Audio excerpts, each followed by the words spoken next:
Hi, my name's Emily from Phase, and as we head into 2022, we know that many young people are still struggling with their moods, their well-being and their mental health.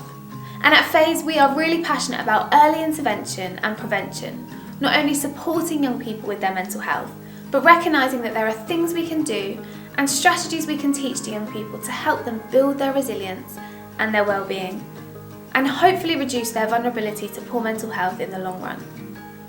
It might be that your children are really struggling with their mental health at the moment, or that you've just noticed a small change in their mood or their emotions recently.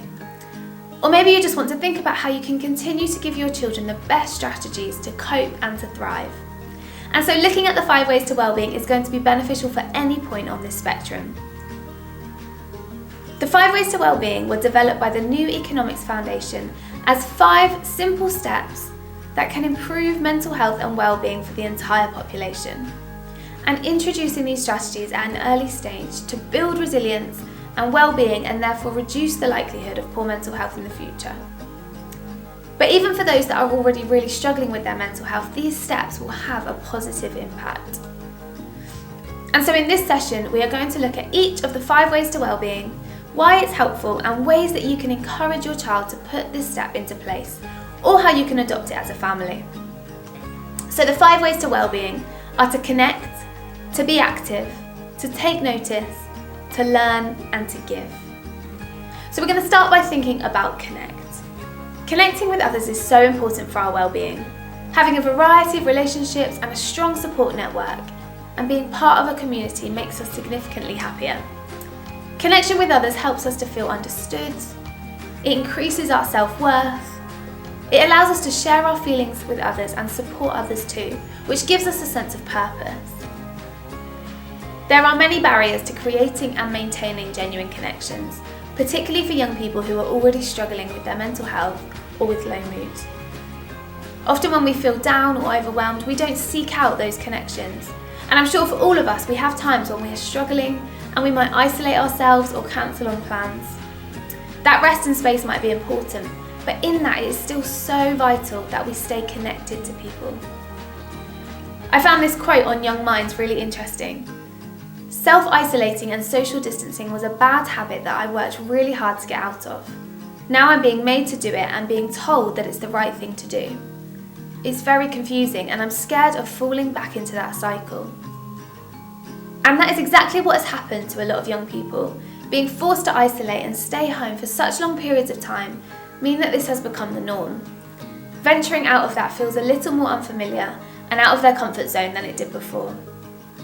At Phase, we are really seeing that many young people are happy just to sit in their rooms, aren't too bothered about going out to socialise, and find that being on their own has become the familiar and the comfortable place to be. Many have lost the confidence in being social or going into busy environments and connecting with new people. Although some people will be less social than others, feeling connected is a vital way of boosting our well-being, and although that might look different for everyone. So maybe you want to think about ways that you could support your children in connecting with others. Something that could be helpful is a set of questions or conversation starters for the family. It might just be being intentional in having meal times together when you can, even if it's just once or twice a week. You could even encourage them to talk to you about how they're feeling by modelling a little bit of that vulnerability in an appropriate way. Maybe if you've had a hard or a stressful day, mention it and what you are going to do to cope with some of those emotions that have come up. Don't be afraid to ask them questions even if you don't get much back. Don't make it feel like an interrogation, but continuing to question how they're feeling shows them that you're there when they are ready to talk. In terms of helping them to get out of the house and engage with others, it could be that you encourage them to volunteer, get involved in a club or a group. After 2 years of being at home and isolated, it's important for young people to slowly build resilience to being in these busy or social situations. So it might even be smaller steps like getting them to come to the supermarket with you, or asking them to pop round to the neighbours for a parcel. Any small things that start to build up that tolerance for social interaction. You can also talk to them about the importance of connection and have conversations about what that might look like for them. We all know that young people don't necessarily connect in the way that we do, and connection for them might look a little bit different. So be willing to have those conversations and explore that together.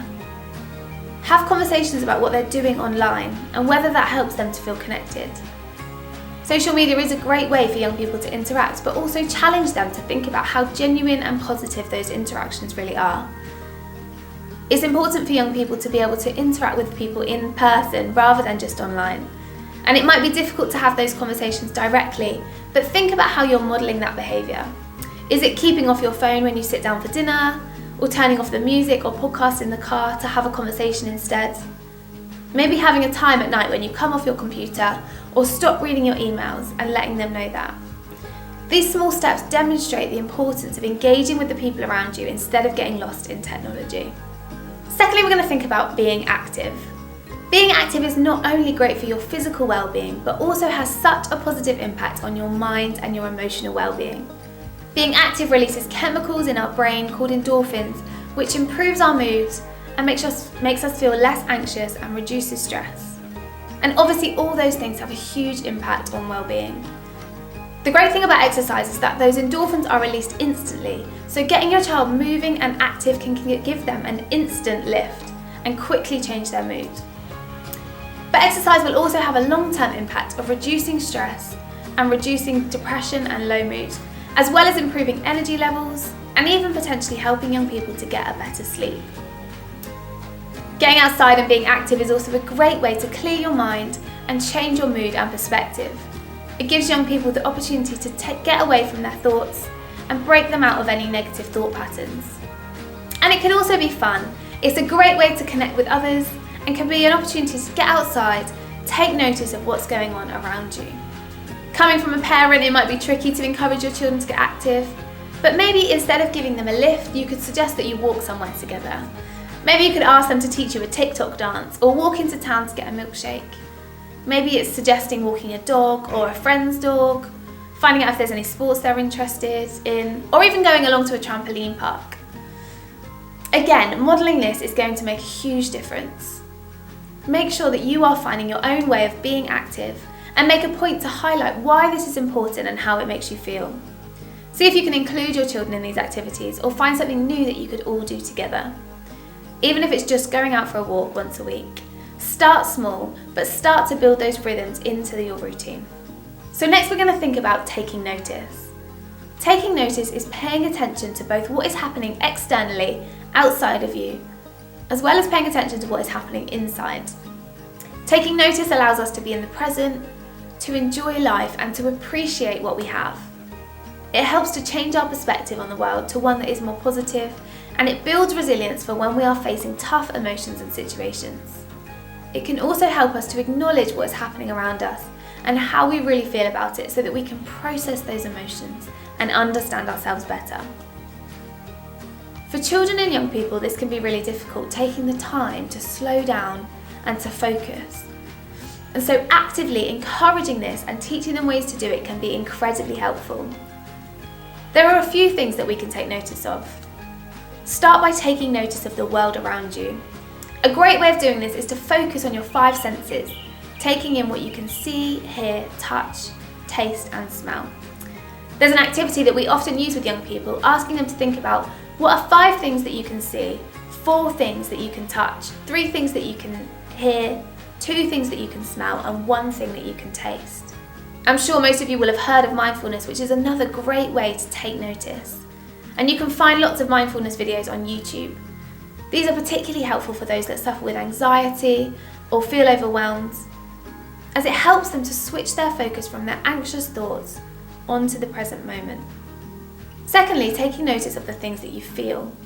How can you encourage your children to take time to really reflect and take notice of how they're feeling?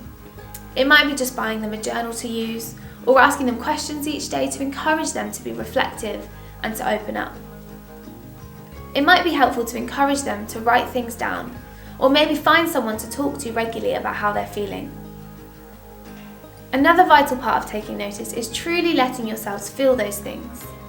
We all have days where we feel a bit low or a bit annoyed, and other days where we feel happier. And all of those feelings are okay. So don't ignore them. Don't keep yourself busy so that you don't recognise them. Again, by modelling that expressing emotions are normal and healthy, and letting your children see you manage those in a healthy way, is going to help them to put that into practice. Thirdly, to take notice of whether a situation is in your control or out of your control. Again, a great tool to teach children and young people. It's something that can be really helpful, particularly for those who worry or struggle with anxiety. It's incredibly simple, but it can help us to accept that there are so many factors that are outside of our control and we can't do anything about them. But also to recognise that there are things we do control and think about how they affect us and what we can do about them. This activity helps us to change our focus from what is outside of our control, letting go of those things and shifting our focus onto what we can control. And finally, to take notice of the things that we are grateful for. Maybe when you're out on a walk or sat in a garden, be intentional about appreciating the little things and being in the moment. Being thankful helps to give us a more positive outlook on the world, and it reminds us of what is important and put things back in perspective. So it has a massive impact on our mental well-being. It draws our attention to the positive before we see the negative. So think about how you can encourage your children to take notice, to slow down, and the amazing positive impact it will have on their well-being. Fourthly, we're going to think about learn. Learning is another great way to improve well-being, and this could be learning new information or learning a skill, having a new experience, or even learning about another person. A great thing about learning is that it builds confidence and self-esteem, and encouraging and helping your children to learn a new skill is a great way to leave them feeling good about themselves. I've recently been learning to sew, and there have been so many times where I've got things wrong, made huge mistakes, or ruined something that I've worked on for hours. A number of times I've been so frustrated and wanted to give up, but in picking myself up and trying again, by making those mistakes and learning from them, I've learned more about how to do it, and I'm seeing a huge improvement in my sewing. And those stages in learning something new, of making mistakes but being willing to keep trying, hugely build resilience. They show young people that they are capable of overcoming challenges and therefore leave them feeling so much more confident. Learning also gives us purpose. We all need a sense of purpose as it gives us motivation and direction. Without purpose, day-to-day life can feel meaningless and leave people thinking or feeling negative. I remember as a teenager how excited I would be for the summer holidays to have 6 weeks away from school with nothing to do, and yet I would often find myself feeling a bit miserable, feeling a bit low, and without much energy or motivation. And part of that was a lack of purpose. Often young people think that they want to just sit around and do nothing, but don't realise that this is actually making them feel much worse. So setting goals of things you want to learn or achieve gives us that purpose and something to focus on. It makes us feel like we're working towards something, moving forward, and it can help young people feel much more hopeful about their future. Learning doesn't have to just involve information, but can be skills, experiences, relationships, and learning more about another person. Learning can be done in so many ways, and so it's important to find things that will work for your child at the stage they're at. It might be that they want to join a new club or pick up a new hobby. It might be learning through reading or puzzle books, or simply being around different people and learning from them. What is also key is the way that we frame learning to children and young people, reminding them that making mistakes and wanting to give up is all part of the learning process, but will eventually leave them with an even greater sense of achievement. Encourage and praise the learning process rather than focusing on the outcome or achievement itself.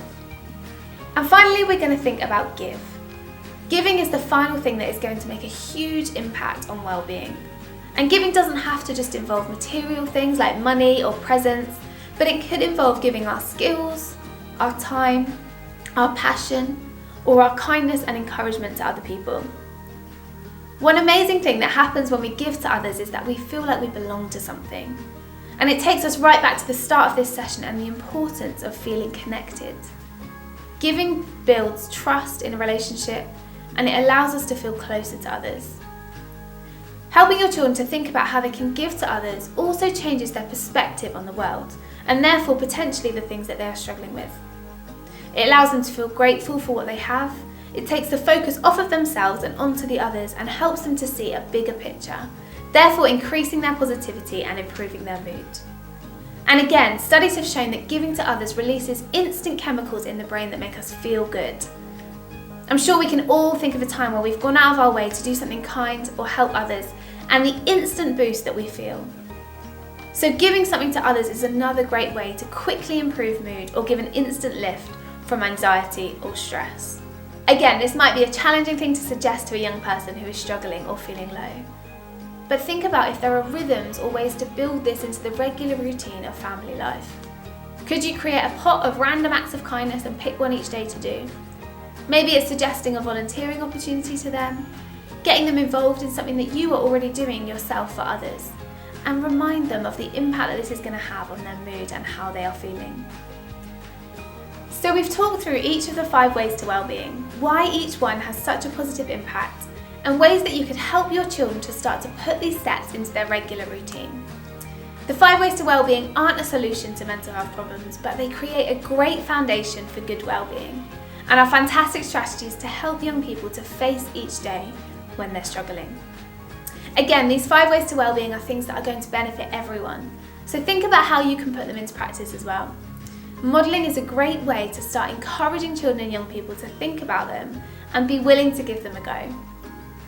If you want to know more about Phase, you can find us on our website, phase-hitchin.org, or on social media at Phase Hitchin. And don't forget to like the video and subscribe to find more content from us.